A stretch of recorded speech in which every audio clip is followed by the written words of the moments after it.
तो hello guys, आपका स्वागत है हमारी जीनस की कक्षा में, जिसमें हम आज स्टार्ट कर रहे हैं पार्ट 4। इसमें पार्ट 3 में हमने जो पढ़ाया था आपको, हमने आपको बताया था इनपुट आउटपुट डिवाइसेस में इनपुट डिवाइसेस बताया था और मेमोरी के टाइप्स बताए थे। अब बाकी हम आगे का स्टार्ट करते हैं, ठीक है।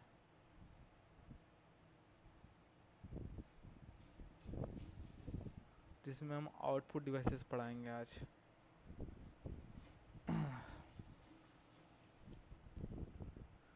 तो आउटपुट डिवाइसेस होते क्या हैं? आउटपुट डिवाइसेस होते हैं आपके, the output devices receive information from the CPU and present it to the user and the desired form.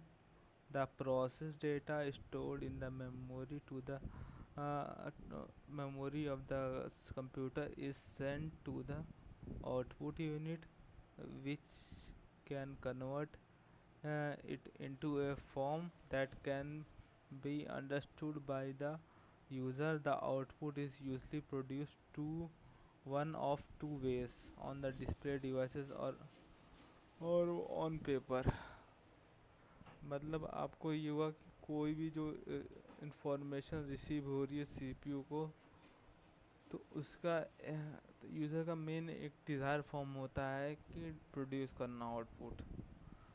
तो वो कैसे प्रोड्यूस करेगा? जब जब भी कोई भी इनपुट आ रहा है कंप्यूटर पे, तो फिर उसको तो का नाम आउटपुट प्रोड्यूस करना ही है। जो प्रोड्यूस होगा वो आपके मॉनिटर और प्रिंटर के द्वारा। अधिक जो मेन होते हैं, दो दो एग्जांपल मेन है इसमें, मॉनिटर और प्रिंटर, और बाकी और भी सारे एग्जांपल्स हैं, ठीक है। बट मैंने दो ही बताए हैं आपको जो कि प्रोड्यूस करता है। ऐसे कि मॉनिटर में क्या प्रोड्यूस होता है? मॉनिटर में ऐसे कुछ भी आपने डेटा को शो करना है, तो आप अपने कीबोर्ड के द्वारा इनपुट दे रहे हैं, तो फिर वो आउटपुट देता है आपको, डेटा को दिखाता है कि क्या कौन से फॉर्म में, डिजिटल फॉर्म में हो या टेक्स्ट फॉर्म में हो, कोई भी डेटा हो तो उसको शो कर रहा है। तो उसको हम आउटपुट डिवाइसेस में ही लेंगे, मॉनिटर को। और जो दूसरा है प्रिंटर।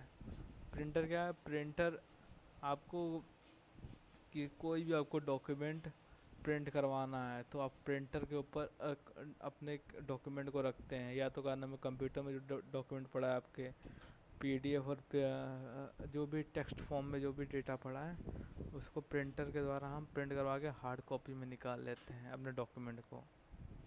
ये हो गया, दो हो गया। अब बाकी हम आगे का देख लेते हैं क्या है।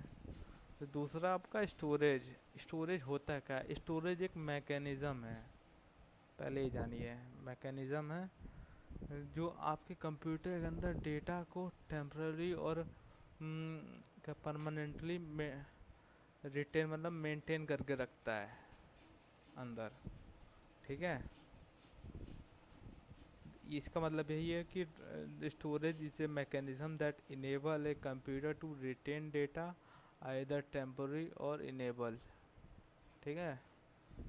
मतलब डेटा को आप जो भी डेटा स्टोर कर रहे हैं वो भी वेगा नाम में परमानेंट और टेम्पररी पड़ा हुआ है आपके स्टोरेज के अंदर, उसको स्टोरेज कहते हैं। The type of storage devices क्या होता है? Now we discuss different type of storage devices available in the market. These storage devices their own specific and use. Some of the commonly used storage devices are, मतलब कि जो आपके storage devices हैं market में बहुत सारे available हैं, आप तो जानते ही हैं। आपके यहाँ रैम भी आजकल बिकता है, हार्ड डिस्क हो गया, जो एक्सटर्नल हो गए, ठीक है। तो जो भी आपके हैं वो मार्केट में बिक रहे हैं, वही इसके बारे में बता रहे हैं। जो प्राइमरी डिवाइसेस स्टोरेज डिवाइसेस होता है उसमें रैम होता है, रोम होता है, जो हमने पहले लेक्चर में बताया था, को मेमोरी के बारे में पढ़ा के। और मैग्नेटिक स्टोरेज डिस्क, मतलब हमने जो हार्ड डिस्क के बारे में पढ़ाया था, पीछे एक बार देख लेना आप।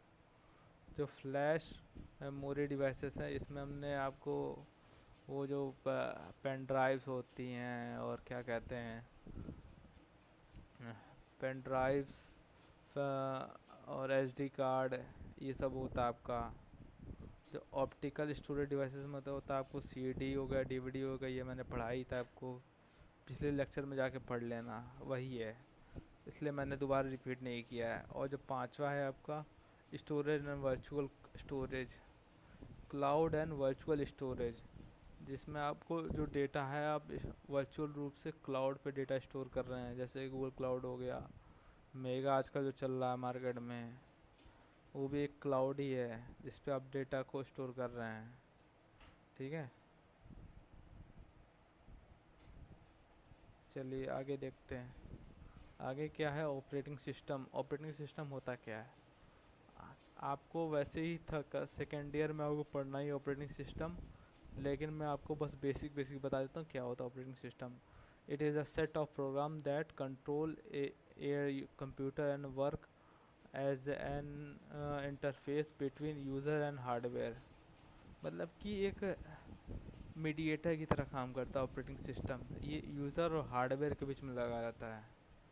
ठीक है, जो दोनों तरफ से कंट्रोल करता है, आपके कंप्यूटर को भी और हार्डवेयर, जो उसके अंदर हार्डवेयर एक मतलब कि जो आपके अंदर की जो भी प्रॉब्लम होती है उसको सॉल्व करता है, उसको एकदम कंट्रोल में रखता है ऑपरेटिंग सिस्टम। और ऑपरेटिंग सिस्टम आपके यहाँ मार्केट में क्या क्या चल रहा है आजकल, विंडोज़ चल रहा है और लिनक्स हो गया, बाकी अधिक से अधिक लोग तो विंडोज़ यूज कर रहे हैं। ठीक है, बस आपका जो है टाइप्स ऑफ ऑपरेटिंग सिस्टम के टाइप्स हम बता देते हैं आपको। इसमें हो गया सिंगल यूज़र। सिंगल यूज़र में क्या होगा आपका, इसमें one user can access one computer at a time. मतलब कि एक यूज़र एक टाइम पर एक कंप्यूटर को एक्सेस कर सकता है। मतलब कि जो भी एक यूज़र है वो एक समय पे एक कंप्यूटर को यूज़ कर सकता है। ठीक है, सिंगल यूज़र का मतलब ये है। पहले इसको साफ़ कर देते हैं थोड़ा। ठीक है, अब सब साफ दिखाई दे रहा होगा कि one user can access one computer at a time. दूसरा है मल्टी यूज़र। मल्टी यूज़र में हम देखते हैं मल्टी यूज़र क्या होता है। मल्टी यूज़र में क्या होता है आपका कि many user can access the same computer at the same time and different time. मतलब कि कई सारे यूज़र एक सेम मतलब सेम कंप्यूटर उनके पास है, उसको एक समय पे एक ही समय पे या डिफरेंट समय पे हम एक्सेस कर सकते हैं। ठीक है, मतलब कई सारे यूज़र सेम कंप्यूटर पे सेम टाइम पे और डिफरेंट टाइम पे एक्सेस कर सकते हैं। ठीक है, जैसे आपका विंडोज़ होगा, यूनिक्स हो गया। अब मल्टी प्रोसेसिंग का क्या होता है सिस्टम, जो मल्टी प्रोसेसिंग होता है आपका, more than one processor is there. मतलब कि अधिक से अधिक उसमें एक प्रोसेसर होता है, लगा होता है। For example Unix, Linux and Windows. ठीक है, ये आपका ऑपरेटिंग सिस्टम होते हैं जो उसमें लगे होते हैं। और जो चौथा है आपका मल्टीटास्किंग। ठीक है, मल्टीटास्किंग मतलब समझे ही होंगे, it allows many software process to run at the same time. मतलब कि ये अलाउ करता है किसी भी सॉफ्टवेयर को प्रोसेस करने में एक समय के लिए ही अधिक से अधिक मैनी मतलब अधिक से अधिक सॉफ्टवेयर को प्रोसेस करने के लिए अलाउ देता है ये। ठीक है,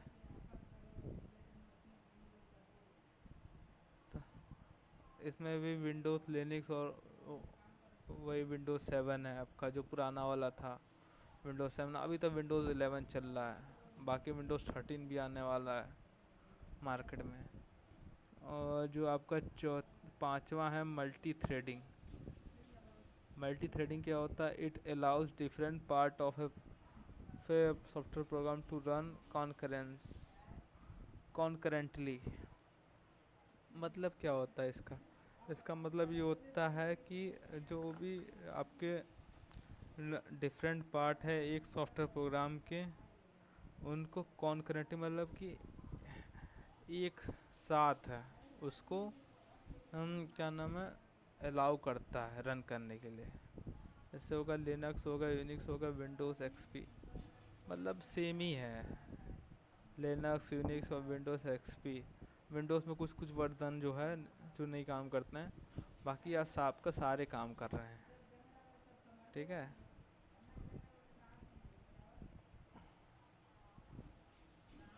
चलो अगला देख लेते हैं क्या है।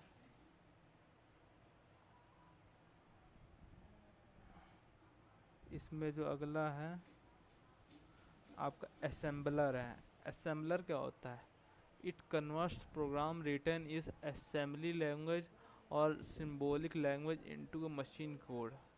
मतलब कि जो भी आपने असेंबली लैंग्वेज में जो भी कोड लिखा है, वो आपका कंप्यूटर उसे मशीन कोड में चेंज कर देता है। ठीक है, उसका यही मतलब है, यही कर रहा है, ये प्रोसेस हो रहा है, देख लो। और जो कंपाइलर होता है, कंपाइलर का काम क्या होता है? It is a software which converts source program written using high level language into object code. Object code या मशीन कोड या मशीन लैंग्वेज मान लो, ठीक है, उसमें चेंज करता है वो, ये ट्रांसलेट करता है। मतलब कि जो आपका जो भी अपने हाई लेवल लैंग्वेज की सी होती है, आपकी पाइथन हो गई, जावास्क्रिप्ट हो गई, पाइथन और क्या नाम सी प्लस हो गया, सी हो गया, जावा हो गया, ये सब हाई लेवल लैंग्वेज है, जो कि आपका कंपाइलर उसको कन्वर्ट करता है या ट्रांसलेट करता है मशीन लैंग्वेज में। ठीक है। और फिर आपका दूसरा इंटरप्रेटर। इंटरप्रेटर क्या होता है? It's programme into machine code, it's translate programme into machine code. मतलब कि ये इंटरप्रेटर का काम क्या होता है? जो भी जो हाई लेवल लैंग्वेज में जो भी आपके प्रोग्राम हैं उसको ट्रांसलेट करता है मशीन लैंग्वेज में इंटरप्रेटर। ठीक है, ये आपका मेन काम होता है इंटरप्रेटर का, देख लो। और फिर लिंकर क्या होता है? Linker is in high level language some built in header file or libraries are stored. Their libraries are predefined and that contain the basic functions which are essential for executing the program. These functions are linked to the libraries by a program called linker. मतलब क्या होता है? मतलब ये होता है कि जो भी आपके जो फंक्शंस होते हैं, पहले शुरू से समझो क्या है। जो हाई लेवल लैंग्वेज होती है आपकी, हम्म, वो एक हाइड्रा फाइल और लाइब्रेरी के अंदर जो स्टोर होती है, वो जो लाइब्रेरी होती है प्री डिफाइंड होती है, जो and these are contain basic functions, these are essential executing the program. और जो भी हमको एसेंशियल यूज़ के लिए है वही हम एग्जीक्यूट करते हैं उस समय प्रोग्राम को। और जो फंक्शंस होते हैं वो लिंक्ड होते हैं बाय ए प्रोग्राम, लाइब्रेरी बाय ए प्रोग्राम। मतलब कि लाइब्रेरी के थ्रू एक प्रोग्राम से लिंक होते हैं, उसे हम लिंकर कहते हैं। Linker does not find A library of a function. जो लिंकर होता है वो कभी भी फाइंड नहीं करता है लाइब्रेरी के अंदर फंक्शंस को। It informs to compiler and then compiler generate an error. और जो भी आपके कंपाइलर के अंदर जो भी एरर जनरेट होता है वो तुरंत आपको इन्फॉर्म करता है। ठीक है, उसका काम मेन यही होता है। जो भी जो भी आप कंपाइलर जनरेट करता है एरर, वो तुरंत आपको इन्फॉर्म कर देता है। ठीक है। और जो लोडर होता है, लोडर ये ऑपरेटिंग सिस्टम का पार्ट होता है। ठीक है, जो that brings N executable file residing on disk into memory and start it running. Loading a program involve reading the content of executable file into memory. जो भी हमें जो भी हमने कंटेंट रीड किया उसको एक प्रोग्राम के रूप में रीड करता है और मेमोरी के अंदर एग्जीक्यूट कर देता है उस फाइल को। ठीक है, बस ये मेन है। चलिए, thank you for watching my channel. बाकी अगले लेक्चर में आपको एल्गोरिथम पढ़ाऊँगा। बाकी ये तो आपको बोरिंग आपको लग ही रहा होगा, क्योंकि बात इसमें सारी थ्योरी थी। अब जो अगले लेक्चर में आपको फ्लो चार्ट समझाऊंगा मैं, और कोड करने का एल्गोरिथम लिखना सिखाऊंगा कि एल्गोरिथम कैसे लिखते हैं। जो अगला मैं क्या नाम है, थर्ड जो सेकंड पार्ट पढ़ाऊंगा मैं आपको, वो एल्गोरिथम है। ठीक है, चलिए फिर चलता हूँ।